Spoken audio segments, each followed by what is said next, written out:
Baik Bapak Ibu yang dirahmati Allah, malam ini tema kita adalah hukum bermuamalah kepada non-muslim. Ini tema yang menarik ya. Karena bagaimanapun juga kehidupan seorang mukmin terkadang harus bersama dengan orang-orang yang tidak beriman. Pertama, ada 3 poin besar yang akan kita bahas pada pertemuan ini. Yang poin pertama adalah siapa orang kafir dalam definisi Islam. Siapa orang kafir yang sebenarnya itu? Yang kedua, apa yang dibolehkan dalam bermuamalah kepada mereka? Dan yang ketiga, apa yang tidak dibolehkan? Kalau kita membaca ayat Al-Quran, kita membaca hadis Rasulullah sallallahu alaihi wasallam, intinya hanya 2. Mana yang boleh dan mana yang tidak.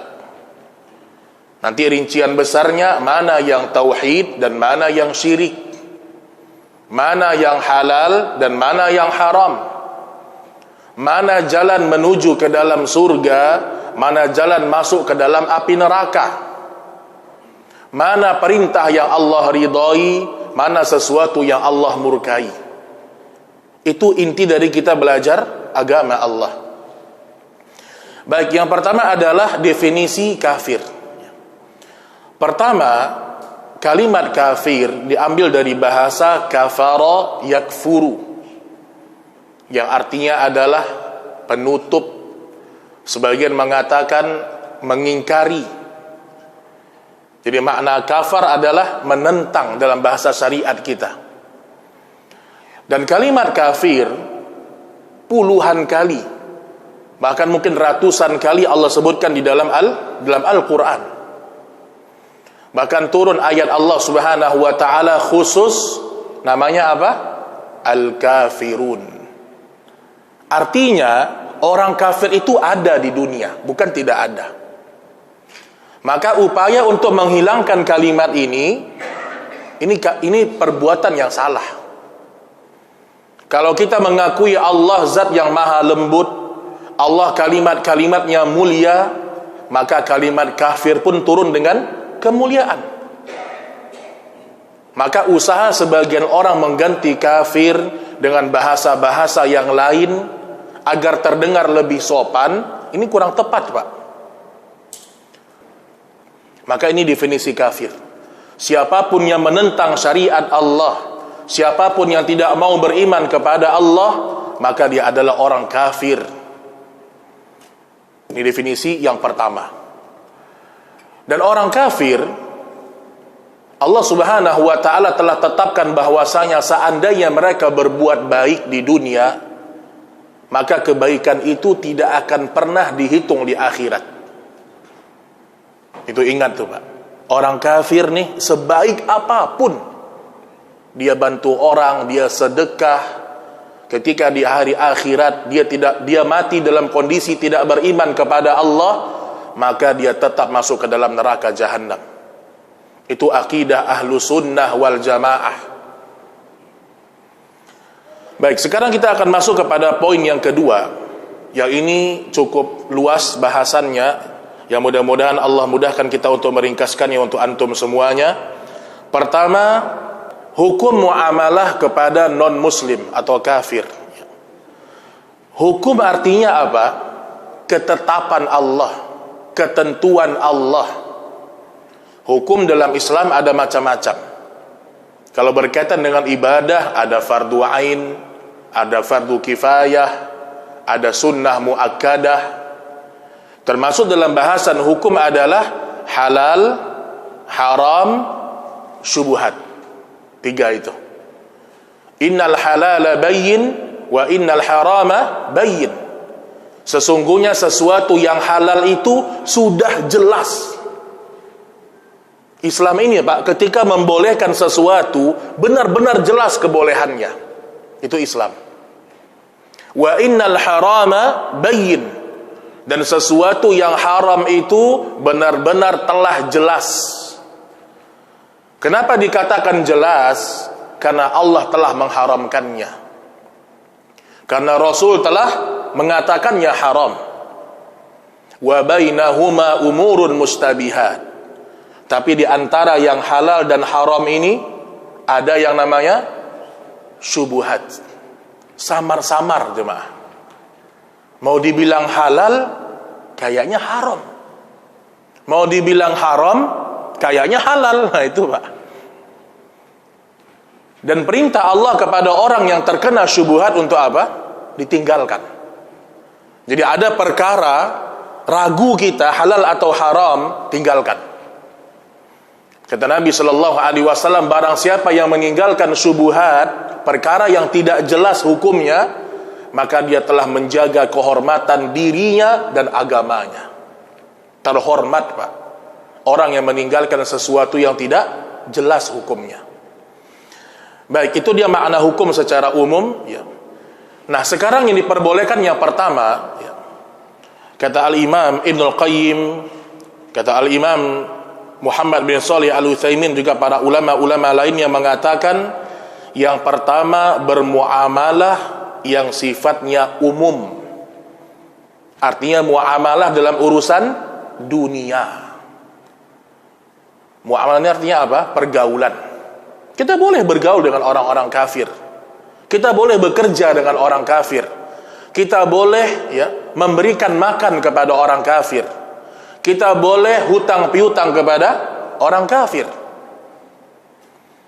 Dan subhanallah, ketika Nabi hidup, beliau pernah berhutang kepada seorang Yahudi.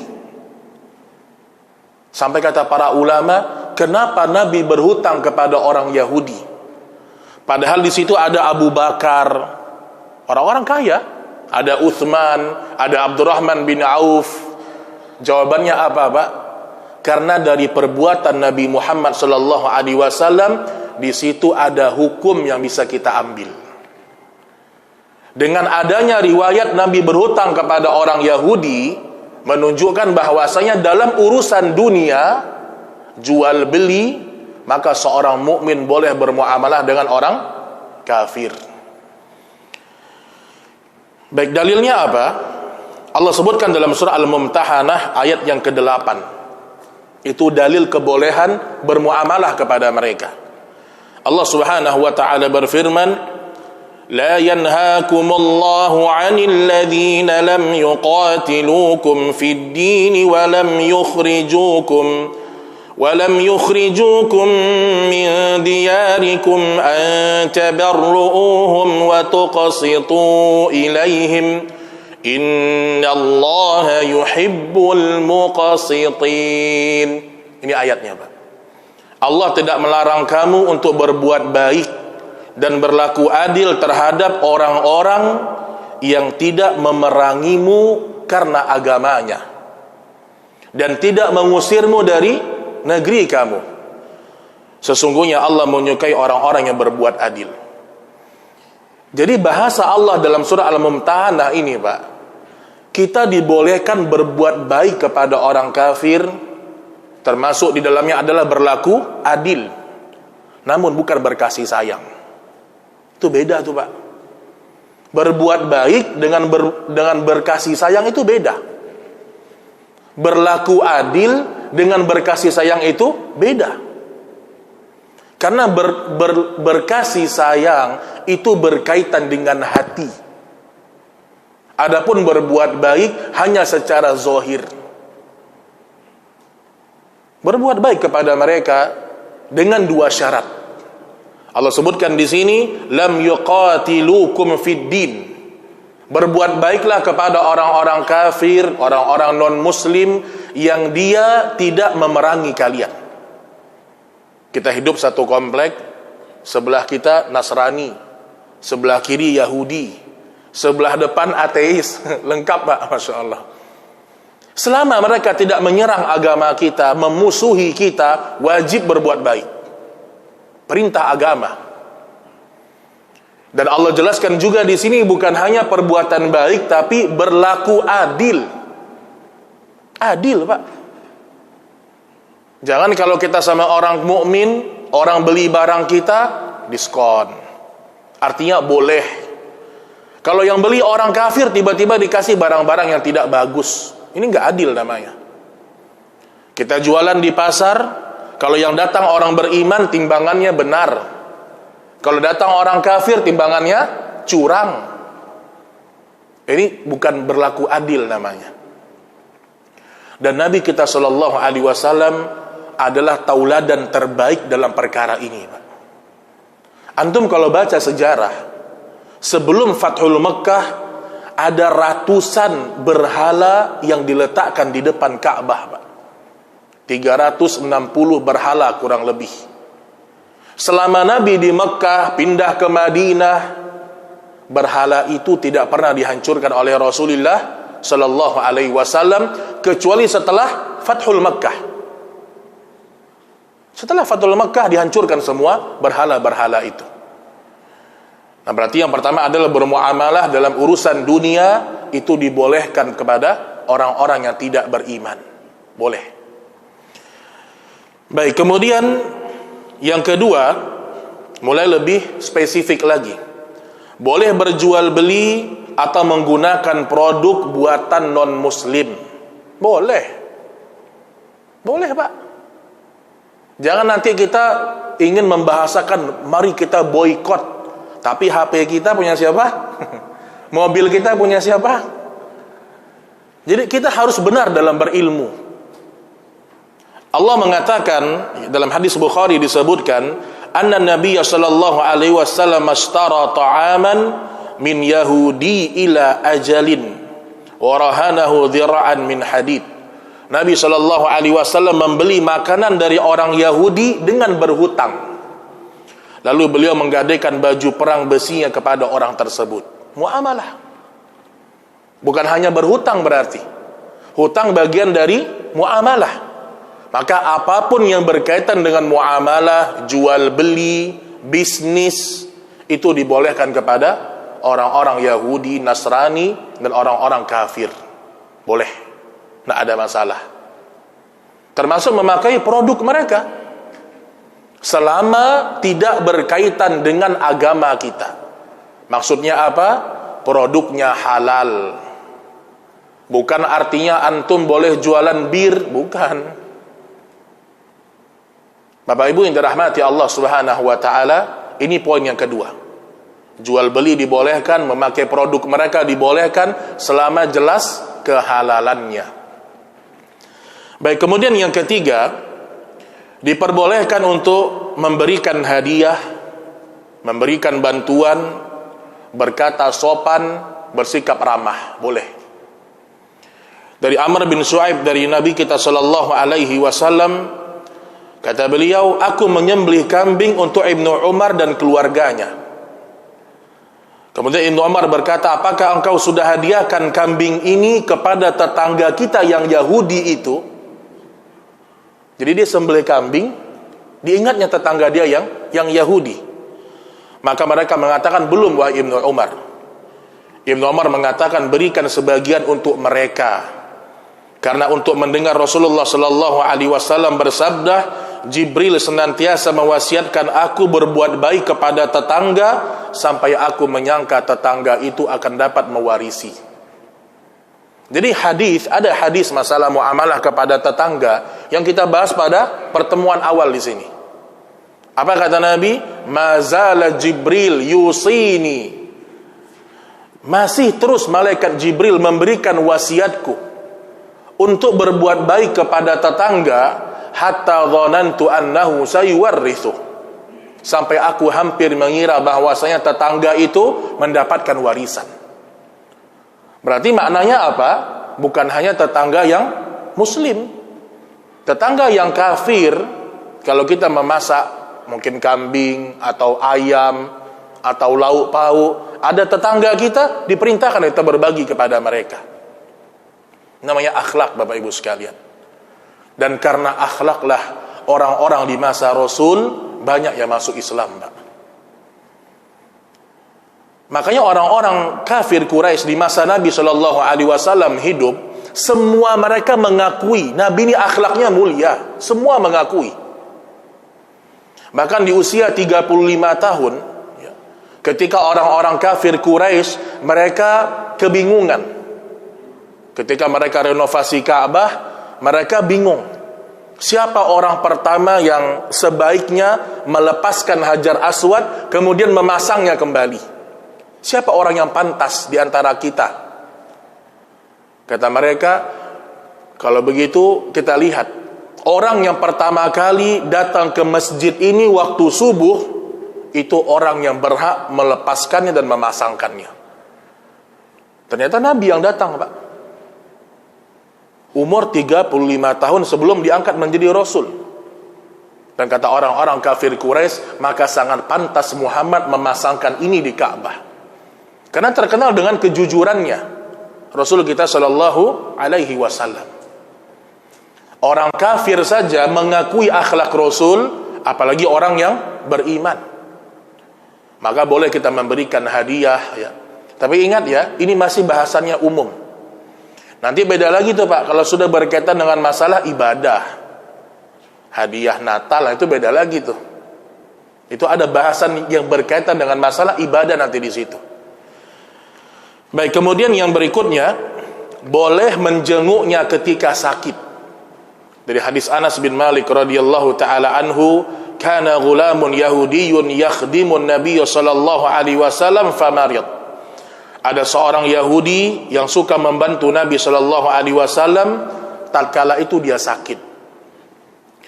Fa'atahu an-nabiy sallallahu alaihi wasallam ya'uduh. Nabi datang untuk menjenguk dia. Faqa'ada inda ra'si, kemudian Nabi sallallahu alaihi wasallam duduk dekat dengan bagian kepalanya. Faqala aslim, masuk Islamlah engkau.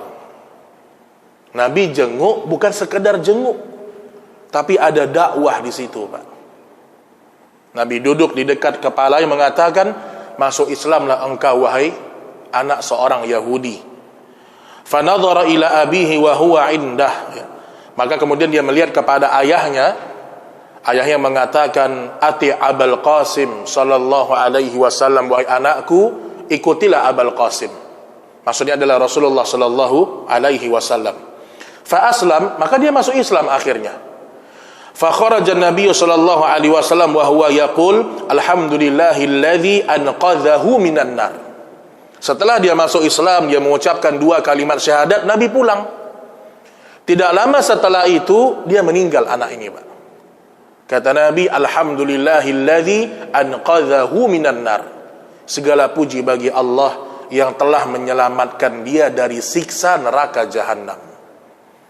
Jadi menjenguk boleh, tapi diusahakan kita menjenguk teman kita yang kafir. Itu ada misi dakwah di dalamnya, Pak. Walaupun gak langsung masuk Islam, tapi mungkin ada nasihat-nasihat yang kita sampaikan dalam berdakwah kepada mereka. Ingat Bapak Ibu yang dirahmati Allah, karena kalau seandainya antum dengan nasihat antum, dengan pesan antum, orang-orang bisa masuk Islam, apa kata Nabi kepada Ali? La ayyahdiyallahu bika rajulan wahidan khairun laka min humrin na'am. Wahai Ali, kata Nabi, kalau seandainya ada orang masuk Islam karena wasiat darimu, karena nasihat darimu, itu lebih baik daripada engkau mendapatkan dunia dan seisinya. Itu misi besar itu, Pak. Tidak perlu banyak-banyak. Punya satu target.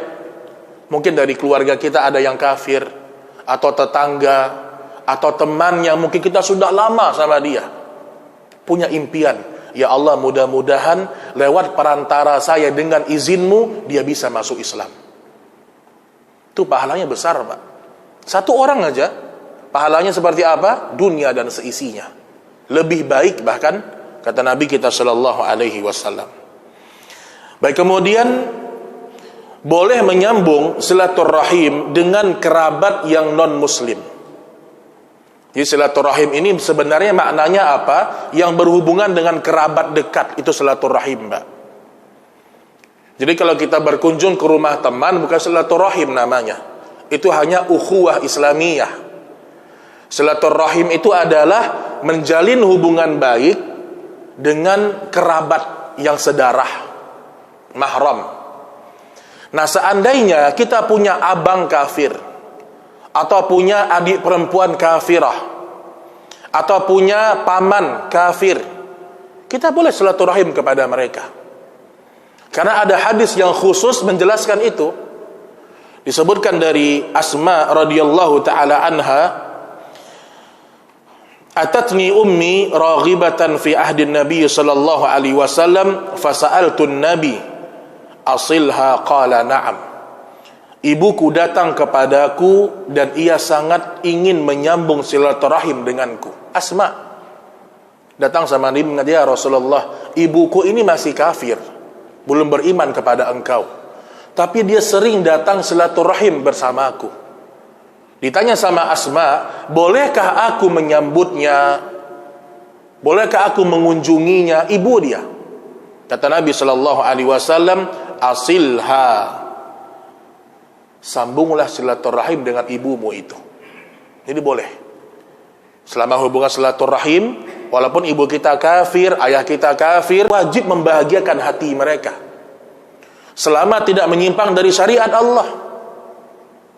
Apalagi kalau ibu kita, ayah kita orang saleh, itu lebih besar lagi kita wajib berbakti kepada mereka, jemaah. Itu antum ingat itu. Jadi tidak ada alasan karena ibu kita kafir kita nggak berbakti, tidak ada alasan. Termasuk tidak ada alasan mungkin karena ayah kita tidak sholat, ibu kita mungkin tidak sholat, atau ayah ibu kita nggak pernah ngurus kita ketika kecil. Tetap wajib berbakti kepada keduanya.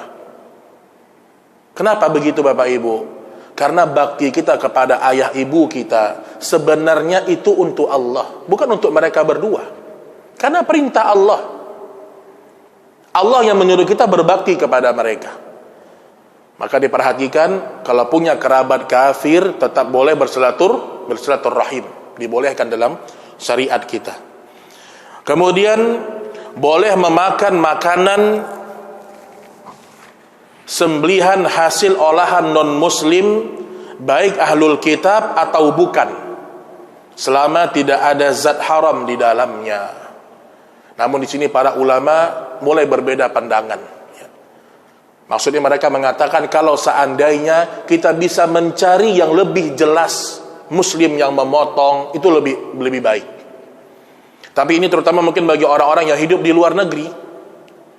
Allah sebutkan dalam surat Al-An'am 121, wala ta'kulu mimma lam yuzkarismullahi alaihi wa innahu lafisqa.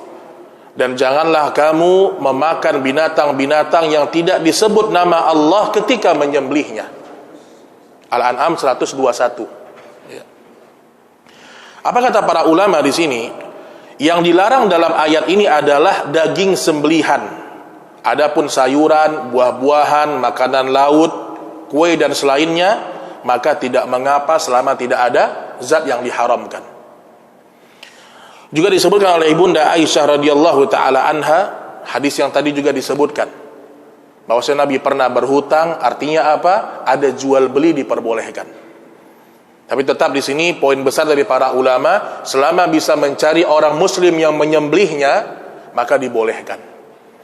Kenapa sembelihan ahli kitab dibolehkan, Pak? Karena ahli kitab menyebut nama Allah ketika menyembelih. Ahli kitab menyebutkan nama Allah ketika menyembelih. Karena mereka adalah orang yang beriman kepada Allah tapi pelaku kesyirikan. Beda dengan orang yang tidak beriman, ateis misalnya. Namun di sini yang Anda ingatkan sekali lagi, terutama kalau sifatnya adalah darurat. Kalau antum hidup di Indonesia, mudah banget cari yang halal. Tukang daging yang sembelihnya muslim banyak. Tapi mungkin orang yang hidup di luar negeri dan dia seorang muslim, maka kalau darurat dia boleh memakan sembelihannya ahlul kitab.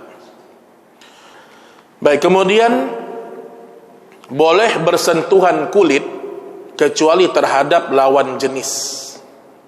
Jadi nggak batal. Kalau antum senggolan sama orang kafir, wudu antum nggak batal, boleh. Disebutkan ya, dalam surat At-Taubah ayat 28, fa'aridu anhum innahum rijs. Sungguh orang-orang musyrik itu adalah najis. Kata Ibnu Jibrin rahimahullahu taala, najis yang dimaksudkan di sini adalah ma'nawiyah, bukan Bukan najis dalam artian dia kotor, enggak. Allah mengatakan innahum rijs, mereka adalah orang-orang yang najis. Najis dalam artian apa? Maknawiyah. Mereka adalah orang yang imannya kotor, batinnya kotor. Tapi bukan kotor yang dimaksud adalah mereka najis seperti bangkai dan seterusnya. Nah, ini di Bapak Ibu yang dirahmati Allah ya, yang dibolehkan dalam syariat kita bermuamalah kepada non muslim. Itu yang boleh itu. Muamalah masalah dunia, kemudian bersentuhan kulit ya, selama bukan lawan jenis ya. Kemudian juga dimaksud dalam bahasa ini berjual beli, kemudian memberikan sebagian sembelihan dan seterusnya. Baik, kita masuk kepada poin yang tidak dibolehkan ya. Yang tidak dibolehkan sebelum kita bertanya jawab. Yang tidak dibolehkan banyak Bapak Ibu, karena berkaitan dengan ibadah semuanya. Yang pertama, tidak boleh mengikuti agama mereka, mencakup ritual dan kepercayaannya. Itu tidak boleh. Karena sering di kantor-kantor tuh Pak sekarang, saya ngisi di beberapa instansi pemerintahan, ada pertanyaan itu. Di rumah sakit, Ustadz, direktur rumah sakit kami ini orang kafir Ustadz, tapi di akhir tahun mereka mengumpulkan kami, semacam doa bersamalah. Di situ ada Nasrani, ada Yahudi, ada agama-agama lain. Bolehkah kami hadir di acara itu? Maka jawabannya tidak boleh. Jawabannya tidak boleh, karena itu sudah masuk kepada konsep ibadah. Dan tidak pernah kita dapatkan Nabi kita Shallallahu Alaihi Wasallam berdoa bersama dengan orang Yahudi, Nasrani, tidak pernah. Masalah muamalah dunia boleh, tak ada batasan kecuali batasan syariat. Tapi kalau sudah ibadah, tidak ada cerita. Masalah keyakinan tidak ada cerita, hukumnya tidak boleh. Allah sebutkan dalam surah Ali Imran, Inna ad-dina 'indallahil Islam. Sesungguhnya agama yang diridhai di sisi Allah adalah Islam. Juga dalam surat Al-Kafirun, dan sebab turunnya Al-Kafirun, kalau antum membaca asbabun nuzul, datangnya orang-orang Quraisy, orang-orang kafir, musyrik ke hadapan Rasul. Ketika mereka mulai mendapatkan susah memberhentikan dakwahnya Nabi. Dakwah semakin berkembang, sehingga orang-orang Quraisy semakin kewalahan. Makin banyak yang masuk Islam gitu. Mereka memberikan tawaran sama Rasul, Pak. Negosiasi. Mereka mengatakan, ya Muhammad, sembah Tuhan kami satu hari, kami sembah Tuhan kamu satu hari. Bagi-bagi Tuhan, Pak. Subhanallah. Sembah Tuhan kami satu hari, kami sembah Tuhan kamu satu hari. Kata Rasul, tidak bisa. Datang tawaran berikutnya, sembah Tuhan kami satu minggu, kami sembah Tuhan kamu satu minggu. Tidak bisa, kata Rasul. Berulang-ulang sampai pada titik nanti, sembah Tuhan kami satu bulan, kami menyembah Tuhanmu satu hari. Tidak bisa. Dan terakhir mereka mengatakan apa, Pak? Ya Muhammad, tawaran terakhir, kami sembah Tuhanmu seumur hidup, sembah Tuhan kami satu kali. Tawaran apa lagi yang lebih hebat daripada itu, Pak? Sembah Tuhan kami satu kali, kami sembah Tuhanmu seumur hidup. Kata Nabi, tidak bisa. Turun surat Al-Kafirun. Lakum dinukum waliyadin. Jadi toleransi yang benar dalam masalah agama kita, membiarkan mereka ibadah, itu toleransi yang benar. Bukan membantu mereka ibadah, biarkan mereka beribadah. Ketika Umar bin Khattab menjadi Amirul Mukminin, banyak gereja yang Umar gak hancurkan, Pak. Biarkan. Maka pakar-pakar sejarah mencoba melihat perkembangan Islam. Mereka sebutkan apa, Bapak Ibu? Kalau seandainya Islam masuk di sebuah negeri, maka siapapun aman di situ. Islam masuk ke Eropa, orang yang tidak Islamnya aman. Tapi ketika dibalik, biasanya hancur. Itu Islam. Islam tidak pernah merusak. Datang dengan keadilan. Yang tidak mau masuk Islam di masa Nabi ditawarkan masuk Islam, nggak mau. Ditawarkan lagi masuk Islam, nggak mau bayar denda. Bayar denda mereka. Kalau mereka memerangi, baru diperangi oleh Rasulullah Sallallahu Alaihi Wasallam. Maka ini yang pertama, tidak boleh ikut dalam ritual-ritual agama mereka. Termasuk di dalamnya ucapan-ucapan selamat, itu nggak benar dalam agama kita. Itu tidak boleh, Pak. Kan sekedar ucapan, Ustaz. Ada satu hadis, Bapak Ibu.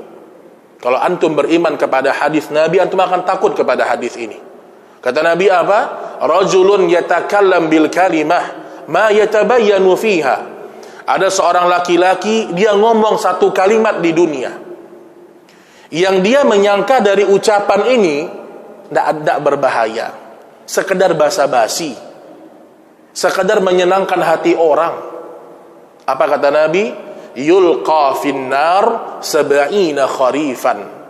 Ternyata karena satu kalimat itu yang dianggap tidak apa-apa, dianggap basa-basi, membuat dia terlempar ke dalam neraka jahanam 70 tahun perjalanan. Hati-hati, Pak. Ucapan. Maka ada dialog yang bagus antara seorang muslim dengan kafir di luar negeri. Ini saya dengar dari sebagian para ustadz, para ulama kita, para masyayikh, dikatakan, ada orang musyrik mengatakan, wahai muslim, kenapa kalian enggak mengucapkan selamat Natal kepada kami, selamat tahun ini kepada kami gitu. Kata orang muslim, hanya sekedar inilah keyakinan kami, enggak boleh dalam agama kami. Kata orang musyrik ini apa? Kata orang kafir ini, itu kan cuma ucapan. Kata orang beriman ini apa? Kalau begitu ucapkan 2 kalimat syahadat. Kata orang kafir, oh enggak bisa. Kata orang muslim apa? Itu kan cuma ucapan. Nah, ini maknanya apa, Pak? Ucapan itu akan berpengaruh dalam syariat Islam. Orang tidak dikatakan masuk Islam sampai dia mengucapkan 2 kalimat syahadat. Dan orang bisa murtad dari Islam karena mengucapkan kalimat kekufuran. Ucapan, Pak.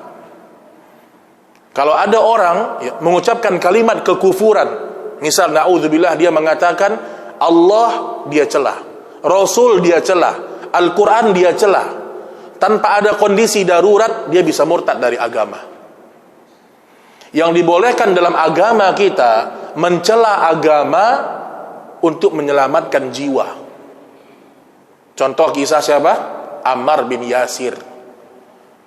Ammar bin Yasir, ibunya terbunuh, Sumayyah bintu Khayyat. Ayahnya Yasir terbunuh, disiksa.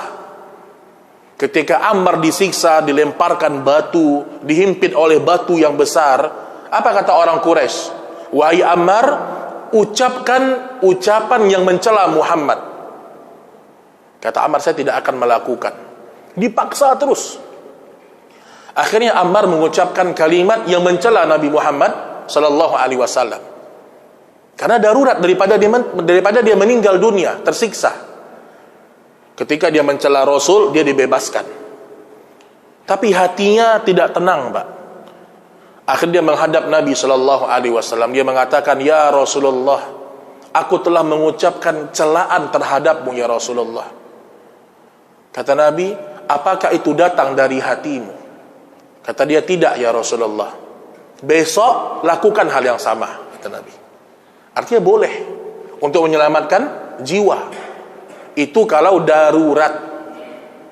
Antum mau dibunuh orang, antum dipaksa untuk mengucapkan kalimat kekufuran, ucapkan boleh. Untuk keselamatan jiwa. Baik, kaum muslimin dan muslimat rahimani wa rahimakumullah. Kemudian yang kedua yang tidak boleh membantu non-muslim menghancurkan atau merendahkan Islam. Tidak boleh membantu mereka, Pak. Kalau ada sebuah misi, sebuah proyek, sebuah rencana besar yang untuk merendahkan kaum muslimin, membantu kaum muslimin, tidak boleh kita ikut. Ditanyakan kepada Syekh Muhammad bin Shalih Al-Utsaimin, "Wahai Syekh, saya ini seorang pekerja bangunan. Datang perintah kepada saya untuk membangun tempat ibadahnya orang kafir. Bagaimana hukum pekerjaan saya?" Kata Syekh Muhammad bin Shalih Al-Utsaimin, ada ribuan pekerjaan yang halal, tinggalkan itu karena Allah. Karena Allah Subhanahu wa taala berfirman, "Wala ta'awanu 'alal itsmi wal 'udwan." Jangan tolong-menolong dalam perbuatan dosa dan maksiat. Bagaimana mungkin seorang mukmin rela membangun tempat ibadah yang di dalamnya terjadi kekufuran? Jadi hati-hati itu, ya. Kalau sudah ada misi-misi menghancurkan Islam, kita nggak boleh bantu. Kita nggak boleh membantu mereka. Allah sebutkan dalam surah Al-Maidah ayat 57. Allah Subhanahu wa taala berfirman, "Ya ayyuhalladzina amanu la tattakhidul ladzina ittakhadhu dinakum huzwa wa la'iba." Hai orang-orang yang beriman, janganlah kamu mengambil sahabat-sahabatmu, penolong-penolongmu, orang-orang yang membuat agamamu jadi buah ejekan. Nggak boleh menolong mereka. Itu poin kedua yang tidak boleh, Pak. Tidak boleh membantu orang-orang kafir menghancurkan Islam. Ada misi menghancurkan masjid, nggak boleh kita ikut. Ada misi merusak kaum muslimin, nggak boleh kita ikut. Maka nanti di antara sesuatu yang tidak boleh juga apa? Ini poin yang berikutnya, yaitu tasyabbuh bil kuffar. Tidak boleh ikut-ikutan gaya orang kafir. Orang kafir rambutnya begini, kita begini. Orang kafir celananya pakai celana yang terkenal mungkin sekarang, kita ikut-ikutan. Dan subhanallah Pak, kaum muslimin, Nabi sudah sebutkan dalam hadis yang sahih, sungguh akan datang sebuah zaman umat Islam ini perlahan-lahan akan mengikuti gaya-gaya Yahudi dan Nasrani. Walaupun mereka masuk ke lubang biawak, kalian masuk ke situ, umat Islam. Dan kita perhatikan Bapak Ibu, model celana kaum muslimin dari masa ke masa berubah-ubah, Pak. Padahal celana dalam Islam jelas ada aturannya. Tapi kebanyakan umat Islam penampilannya mengikuti tren yang datang dari mana? Orang-orang barat kafir.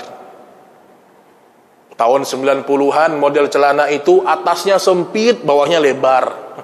Umat Islam ikut. Nanti ganti lagi, atasnya lebar, bawahnya lebar, gombrang, ikut. Ikutan kaum muslimin tuh. Kemudian zaman sekarang lain lagi. Dari atas sempit sampai bawah. Sampai pernah saya lihat anak muda di masjid, saking sempitnya celananya, Pak, itu masukinnya pakai kresek, Pak. Subhanallah. Celana pensil itu. Banyak orang, Ustaz, itu kan celana di atas mata kaki. Itu bukan celana di atas mata kaki. Celana yang sesuai dengan syariat, di atas mata kaki dan tidak sempit. Ini sekarang juga sering ada orang-orang yang jualan celana-celana sunnah lah istilahnya, tapi sempit. Itu bukan celana sunnah. Celana sunnah itu tidak sempit, tidak membentuk lekuk tubuh, walaupun laki-laki. Makanya diperhatikan cara berpakaian seorang muslim tidak boleh mengikuti orang kafir. Pakaian seadanya sebagai muslim. Dan tidak harus jubah, tidak harus jubah. Kaos boleh. Yang penting bukan ciri khas mereka. Boleh. Wanita muslimah pun demikian. Sebagian wanita mulai mengikuti gaya-gaya orang-orang wanita kafirah, musyrikah, tidak pakai jilbab. Ini kebiasaan seperti ini diharamkan dalam agama kita, Pak. Ulang tahun. Ini ulang tahun ini kebiasaan siapa, Pak? Bapak kalau lihat baca sejarah selamat ulang tahun semua dari orang-orang kafir. Bukan sejarah kita itu. Itu bukan kebiasaan orang yang beriman. Hari Ibu, orang beriman hari Ibu setiap hari kita muliakan ibu kita. Hari pernikahan 10 tahun menikah itu tidak ada dalam Islam. Hari raya kita hanya 2, Idul Fitr dan Idul Adha. Kalau mingguan hari Jumat min sayyidil ayyam, hari yang paling mulia dari hari-hari yang lain. Maka itu diperhatikan, masalah tasyabbuh ditinggalkan, ya. Kemudian tidak boleh menghadiri atau merayakan perayaan kaum non muslim. Dalam surah Al-Furqan ayat 72, Allah Subhanahu wa taala berfirman, "Walladzina la yashhaduna az-zura wa idza marru bil-lagwi marru kirama." Dan orang-orang yang tidak melihat az-zur, ya. Dan apabila mereka bertemu dengan orang-orang yang melakukan pekerjaan dosa, maka mereka melewati dengan penuh kehormatan, tidak ngikut. Az-zur, ya, kata Umar bin Khattab radhiyallahu taala anhu, di antara makna az-zur adalah perayaan kaum musyrikin. Dalam kitab tafsir Al-Qurtubi juga disebutkan, walladzina la yashhaduna az-zur, orang beriman tidak menyaksikan az-zur, maksudnya apa? Perayaan-perayaan kaum musyrikin. Sifatnya ibadur rahman, tidak menyaksikan acara-acara mereka.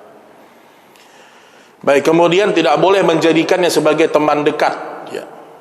Teman boleh, sahabat tidak boleh. Karena kalau sudah sahabat, pengaruhnya besar dalam kehidupan seorang mukmin. Kalau istilah orang Arab, mohon maaf, as-sahibu sahib. Teman itu sahib, menarik kalian. Maka tidak pernah kita mendapatkan di masa Nabi ada orang-orang musyrik yang mencintai Nabi SAW berlebihan, tidak ada, Pak. Artinya semua datang dari orang-orang yang beriman, orang-orang yang beriman. Maka hati-hati kalau punya teman dekat. Kita bersahabat dengan orang kafir nggak boleh, tapi berteman, berbuat baik, berlaku adil boleh. Tapi menjadi sahabat ini dilarang oleh Allah Subhanahu wa ta'ala. Baik, kemudian mungkin yang terakhir, ya, yang terakhir, yaitu tidak boleh melakukan perjalanan ke negeri-negeri kafir tanpa ada manfaat. Tidak boleh melakukan perjalanan ke negeri-negeri kafir kalau tidak ada manfaat. Nabi sallallahu alaihi wasallam bersabda, "Ana bari'un min kulli muslim yuqimu baina adharil musyrikin."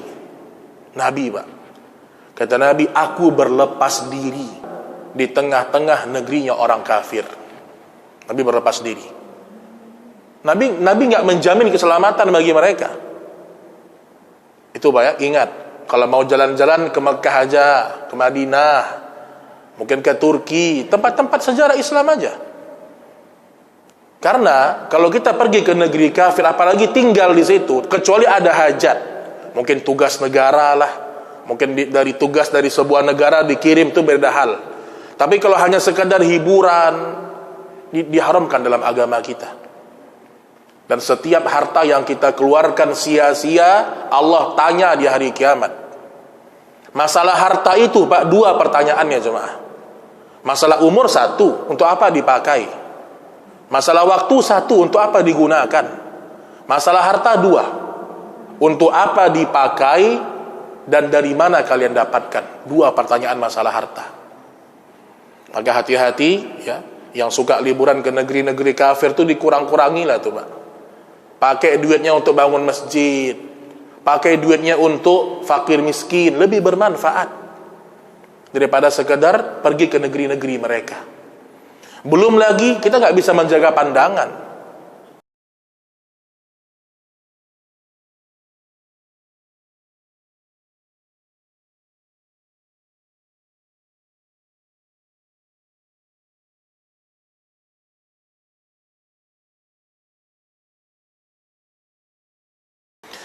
Baik, wallahu ta'ala a'lam bisawab. Sebenarnya masih banyak, Pak, ya. Tapi itu beberapa hal yang mungkin menjadi aktivitas harian kita, terlihat di mana-mana. Mungkin satu lagi, ya. Satu lagi, yaitu tidak boleh, ya, memberikan salam terlebih dahulu kepada mereka, dan tidak boleh memintakan rahmat untuk mereka. Jadi ketemu orang kafir di jalan, bukan kita memberikan salam lebih dahulu, enggak. Kata Nabi sallallahu alaihi wasallam, la tubdi'ul yahuda walan nasara bisalam. Jangan kalian lebih dahulu mengucapkan salam kepada Yahudi dan Nasrani. Salam yang dimaksud apalagi assalamualaikum, itu lebih nggak boleh lagi. Pernah salah seorang Yahudi mengucapkan salam kepada Nabi. Nabi hanya menjawab wa'alaikum, Itu jawabannya, Pak. Ada orang Yahudi, Nasrani, Assalamualaikum Pak Haji. Jawab waalaikum, cukup. Jangan waalaikumsalam. Karena arti waalaikumsalam apa? Keselamatan atas dirimu. Mereka tidak selamat kalau mereka tidak beriman kepada Allah. Dan juga tidak boleh memohon ampun untuk orang-orang kafir yang sudah meninggal. Kita punya ayah sudah meninggal, kafir, tidak boleh kita minta ampun untuk ayah kita. Kita punya ibu sudah meninggal, kafir misalnya, tidak boleh kita minta ampun untuk ibu kita. Allah sebutkan dalam surah At-Taubah 113. Allah Subhanahu wa taala berfirman, "Ma kana lin-nabiyyi wal-ladzina amanu an yastaghfiru lil-musyrikeen walau kanu uli qurba min ba'di ma tabayyana lahum annahum ashabul jahim." Tidak sepatutnya bagi nabi dan orang-orang yang beriman memintakan ampun kepada Allah untuk orang-orang musyrik, walaupun itu adalah kerabat-kerabat kalian sendiri. Kalau sudah mati, Pak, sudah meninggal, tidak boleh. Tapi kalau masih hidup, boleh. Semoga antum dapat hidayah, itu boleh. Termasuk kata sebagian para ulama, kalau ada orang kafir mengatakan, semoga bapak sukses ya usahanya, kita boleh mengucapkan amin. Tapi ucapan amin ini bukan untuk merespon doa dia, tapi tetap kita mengucapkan amin dengan keyakinan Allah yang maha mengabulkan, bukan karena doa mereka. Contohnya apa, Pak? Iblis pernah meminta umurnya dipanjangkan. Dikabulkan gak sama Allah? Dikabulkan. Iblis tuh minta doa sama Allah, dikabulkan. Maka kalau ada orang kafir mendoakan kita, maka para ulama merincikan boleh kita mengatakan amin, tapi dilihat ada maslahat di dalamnya. Taib, wallahu taala a'lam bisawab.